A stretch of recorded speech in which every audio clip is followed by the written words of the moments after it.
বাংলাদেশকে আর্থিক সংকট মোকাবিলায় বড় আকারের অর্থ সহায়তা দেবে ইন্টারন্যাশনাল ফাইন্যান্স কর্পোরেশন আইএফসি। বুধবার ওয়াশিংটন ডিসিতে বাংলাদেশ ও উন্নয়ন সহযোগীদের দ্বিপাক্ষিক বৈঠকে এই প্রতিশ্রুতি দেয় সংস্থাটি।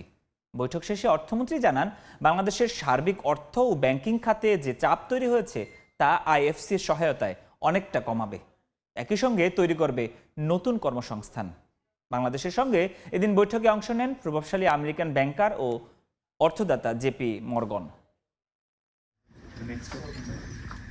দেশে আর্থিক সংকট মোকাবিলায় বড় অর্থ সহায়তার ইঙ্গিত দিয়েছে ইন্টারন্যাশনাল ফাইন্যান্স কর্পোরেশন আইএফসি। যুক্তরাষ্ট্রে স্থানীয় সময় বুধবার ওয়াশিংটন ডিসিতে অর্থমন্ত্রীর নেতৃত্বে বাংলাদেশ প্রতিনিধি দলের সঙ্গে বৈঠকে বিষয়টি জানায় সংস্থাটি। আইএফসি সহযোগিতার মধ্যে রয়েছে ব্যাংকিং খাতের মূলধন ঘাটতি পূরণে তারল্য সরবরাহ, সরকারের বন্ধ প্রকল্প চালু করতে বিনিয়োগ, মূলধন সংকটে থাকা প্রতিষ্ঠানগুলোর উন্নয়ন।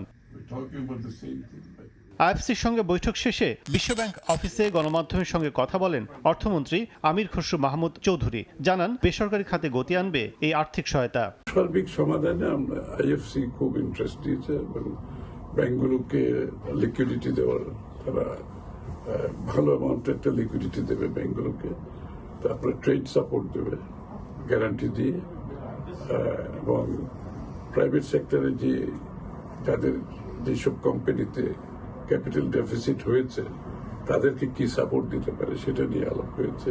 এদিন দেশের পুঁজিবাজারের বন্ড সহ বিভিন্ন সমস্যা নিয়ে আলোচনা হয় প্রভাবশালী মার্কিন ব্যাংকার এবং অর্থদাতা জেপি মর্গানের সঙ্গেও। বাংলাদেশের ক্যাপিটাল মার্কেটের অবস্থা তো খুবই খারাপ।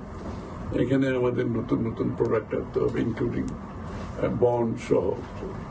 এবং জেপি মর্গানের এখানে বাংলাদেশে অংশগ্রহণ করা হচ্ছে একটা সিগন্যাল, একটা গ্লোবাল সিগন্যাল। এটা জেপি মর্গান যখন বাংলাদেশে ইনভলভ হয়, ফ্ল্যাগশিপ কোম্পানিগুলোকে একটা মেসেজ দিয়ে। সার্বিক বিনিয়োগ তরুণদের কর্মসংস্থান তৈরিতে গতি আনবে বলে মনে করেন অর্থমন্ত্রী। এই যে প্রাইভেট সেক্টরের কাছে টাকা যাবে, এর মধ্যে ওরা বিনিয়োগ করবে, এটা জব ক্রিয়েশন, মানে প্রত্যেক কিছু তো জব ক্রিয়েশন। আমরা কারণ বিএনপির মেইন উদ্দেশ্য হচ্ছে জব ক্রিয়েশন। বর্তমান সরকারের নেতৃত্বে প্রথমবারের মতো ওয়াশিংটন ডিসিতে আইএমএফ এর বসন্তকালীন বৈঠকে অংশ নিয়েছে বাংলাদেশ মিশন। কাজল আব্দুল্লাহ, সময় সংবাদ।